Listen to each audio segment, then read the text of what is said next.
अरे वो गलती से दब गया। जल्दी जा, जल्दी भाग। ताली एक बार ताली आने दो।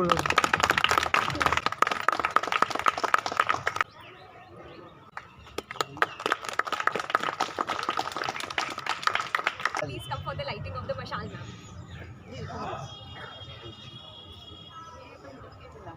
जी जी मैम।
बचपन से देखते और सुनते आ रहे हैं।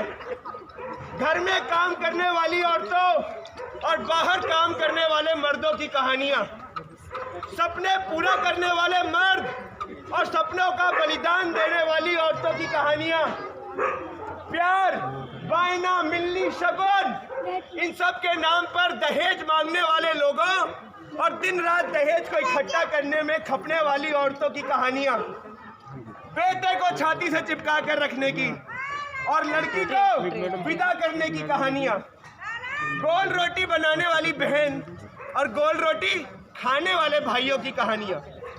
पर जब भी कोई इसे बदलने की कोशिश करता है तो वो बदतमीज, बदचलन, बिगड़ा हुआ, स्वार्थी, खुदगर्ज, इन श्रेणियों में डाल दिया जाता है।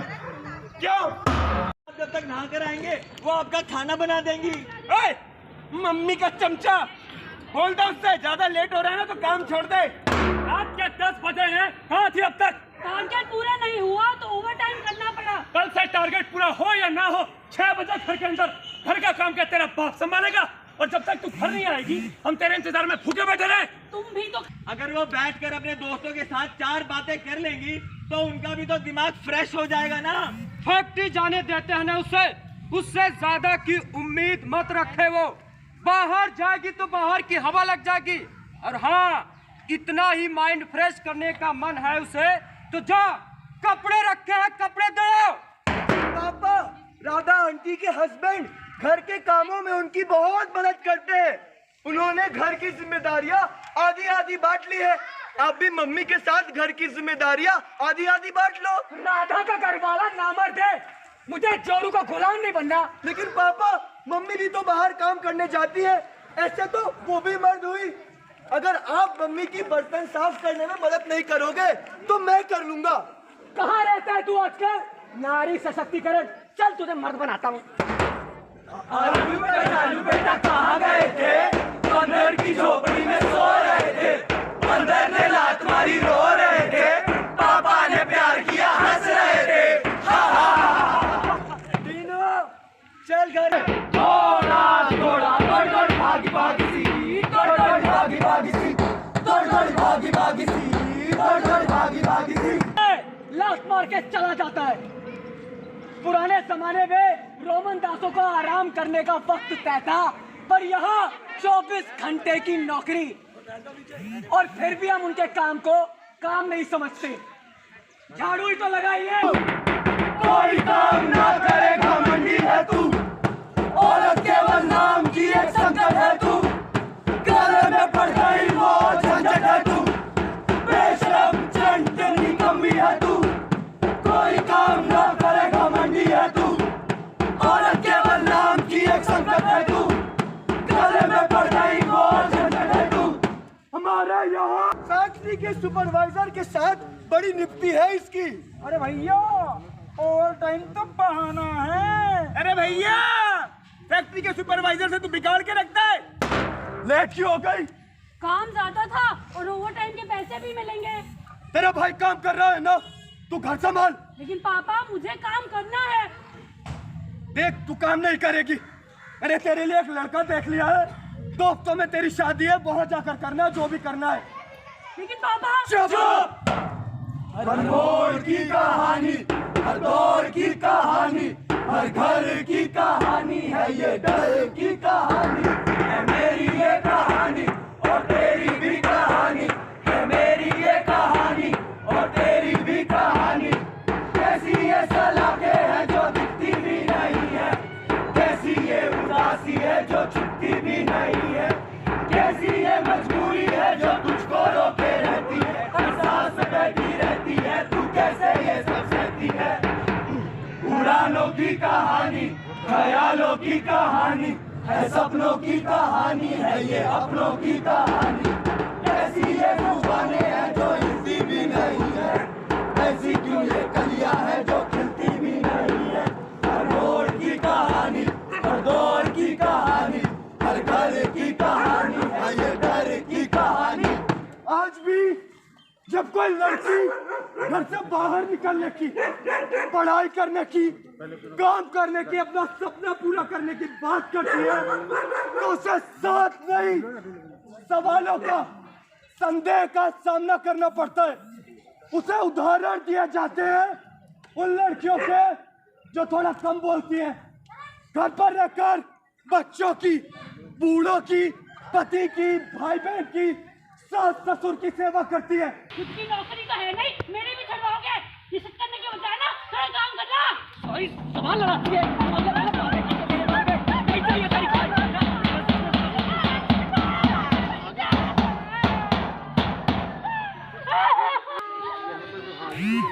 इसके रोने में कई बार अपनों की चीखें सुनाई देती हैं।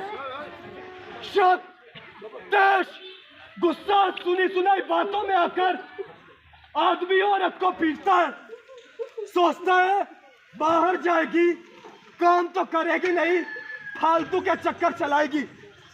जैसे एक औरत के पास खुद का दिमाग तो है ही नहीं।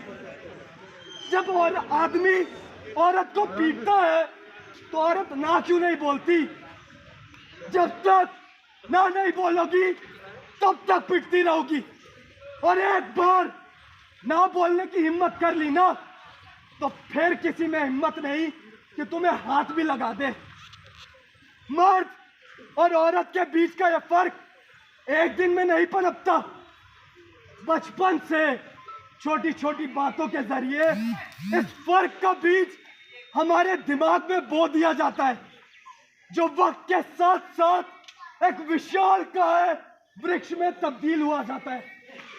पहली क्लास में आज भी हमें यही पढ़ाया जाता है कि राधा झाड़ू लगाती है और शाम ऑफिस जाता है। इसे कोई और नहीं बदल सकता। इसे बदलना हमें और आपको मिलकर ही है कि राधा भी ऑफिस जाती है और शाम भी झाड़ू लगाता है। आजादी मिलने में 100 साल लग गए। अब हम क्या चाहते हैं कि औरतों की आजादी में और 100 साल लग जाए। इसे कोई बाहर से आके ठीक नहीं करेगा। कोई दिशा जरूर दिखा सकता है, लेकिन इस पर चलना हमें और आपको खुद ही है। मैं ये नहीं कह रहा कि मेरी जिंदगी आकर बेहतर करो, लेकिन अपनी जिंदगी संभालने की हिम्मत खुद में पैदा करो। सपने देखो, अपने पैरों पर खड़ा हो, अपनी लड़कियों के लिए दहेज मत छोड़ो, उन्हें पढ़ाओ लिखाओ, अपने पैरों पर खड़ा होने दो। खुद दिन रात दूसरों की चिंता में घुटती रहती हो, थोड़ी अपनी चिंता करो, अपने बारे में सोचो। प्लेन में बैठे हैं आप लोग, उसमें एक चीज कही जाती है कि सबसे पहले ऑक्सीजन मास्क खुद को लगाओ, फिर बगल वाले को। उसी तरह जिंदगी में भी करना होता है, पहले अपनी चिंता करो, बाद में सोचना दुनिया संभालने की। जिनके सीनों में घर करे वो दिल की सुने, करे ना डरे ना डरे।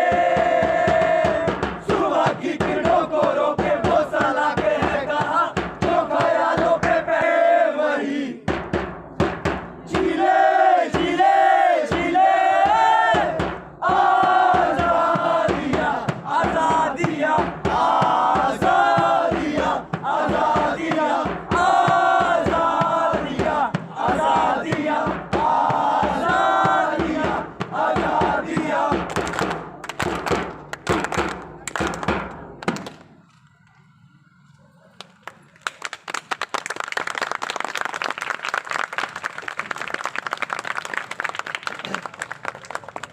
नमस्कार। समाज को कुछ दे सके तो यही हमारी पहल है।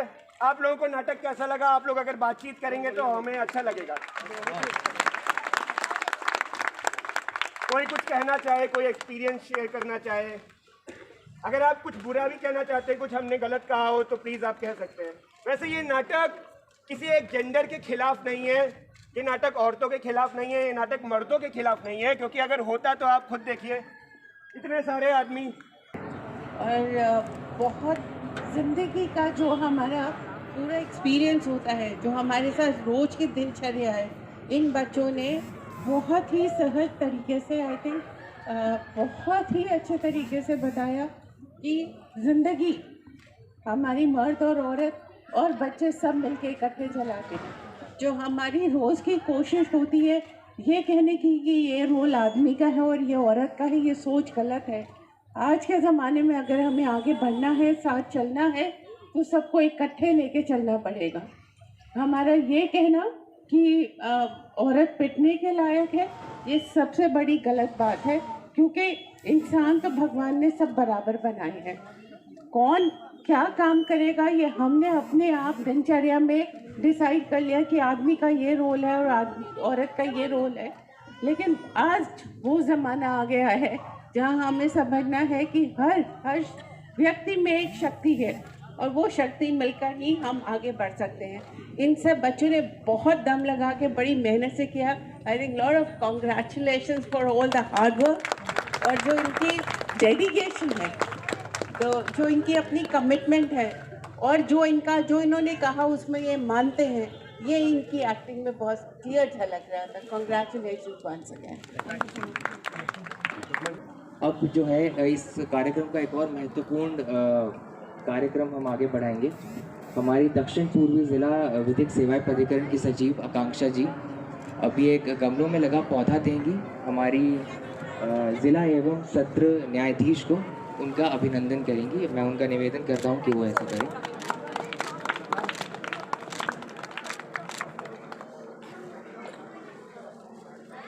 इसी तरह प्रोजेक्ट कोऑर्डिनेटर आए हुए हैं हमारे दीपक शर्मा जी, मैं उनसे निवेदन करूंगा कि वह श्री आकांक्षा व्यास जी का अभिनंदन करें, उन्हें गमला दें।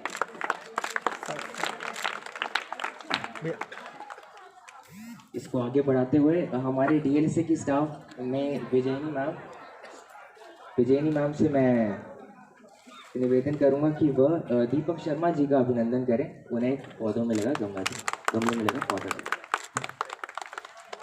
हमारी पूरी कोशिश है कि कल आप लोगों के लिए यहाँ पर एक वोटर आईडी कार्ड रजिस्ट्रेशन की डेस्क भी हम आयोजित करें। मेरी आप लोगों से अनुरोध है कि सामाजिक दूरी का पालन करते हुए और मास्क लगा करके आप लोग यहाँ आइए, सामाजिक दूरी का पालन कीजिए और हमारी जितनी भी सेवाओं का हमने यहाँ पे आयोजन किया है उससे आप लाभान्वित हो जाइए। इसके अलावा मैं जिला विधिक सेवा प्राधिकरण के बारे में भी आप लोगों को कुछ बताना चाहती हूँ। हमारी जो ये प्राधिकरण है, हमारी जो ये अथॉरिटी है, ये निःशुल्क कानूनी सहायता देना हमारा उद्देश्य है।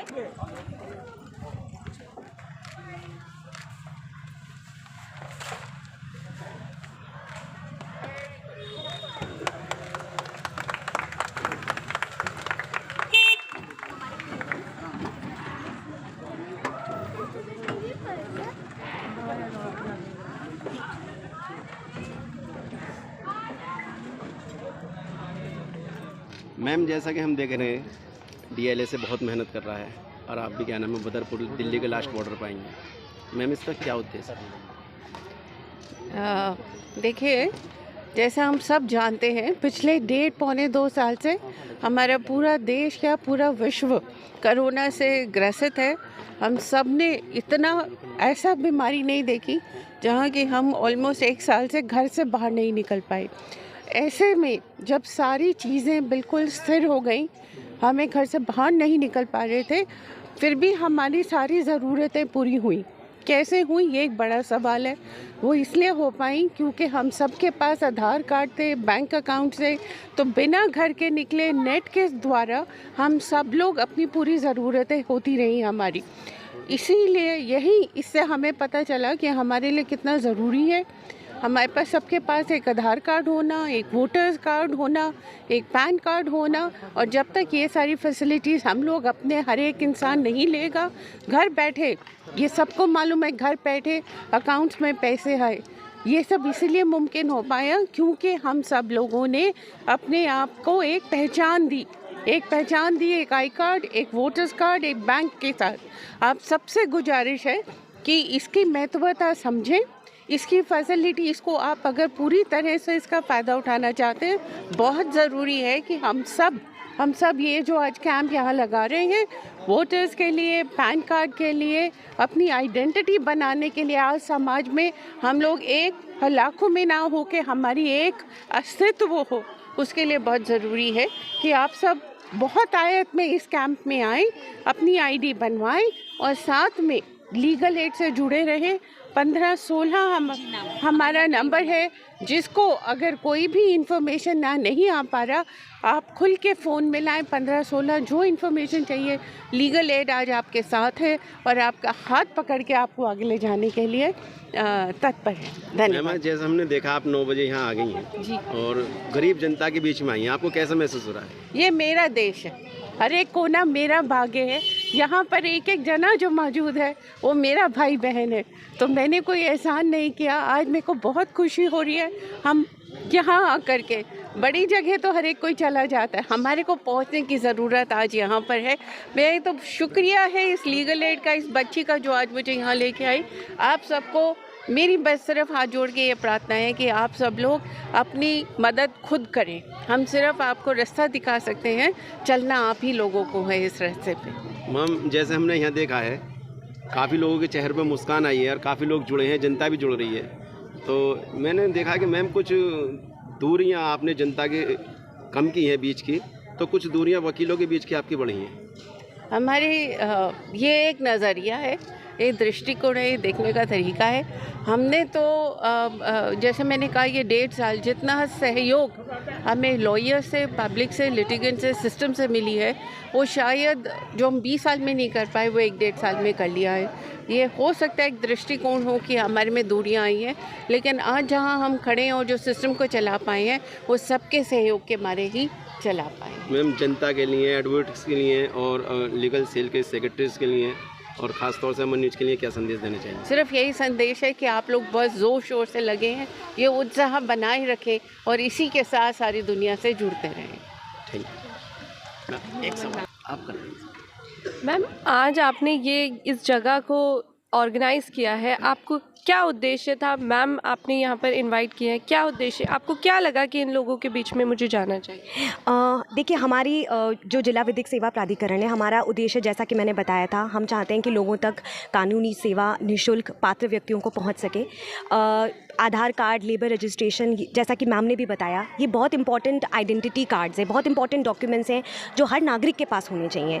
और इसी उद्देश्य को पूर्ण करने के लिए चूँकि हमें लगा कि इस कम्युनिटी में ज़रूरत है, हमारे पास यहाँ से NGO के थ्रू रिक्वेस्ट आई थी कि यहाँ पर भी इन लोगों को इन चीज़ों की बहुत ज़रूरत है। तो हमने सोचा कि क्यों ना हम बदरपुर भी आएँ, जो कि जैसा कि आप लोगों ने अभी बताया भी, और जैसा कि हम जानते हैं बदरपुर दिल्ली गुड़गांव बॉर्डर से लगा हुआ है। तो हमने सोचा कि अगर हमें विधिक सेवा प्राधिकरण का उद्देश्य पूरा करना है तो हमें हर कोने में जाना है।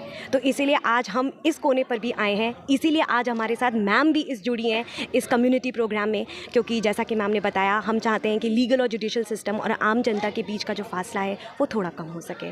तो मैम, ये आपकी जो अथॉरिटी है यहाँ पर आपने ऑर्गेनाइज़ की है, रिबन कट हुआ, ये किस तरह से काम करेगी?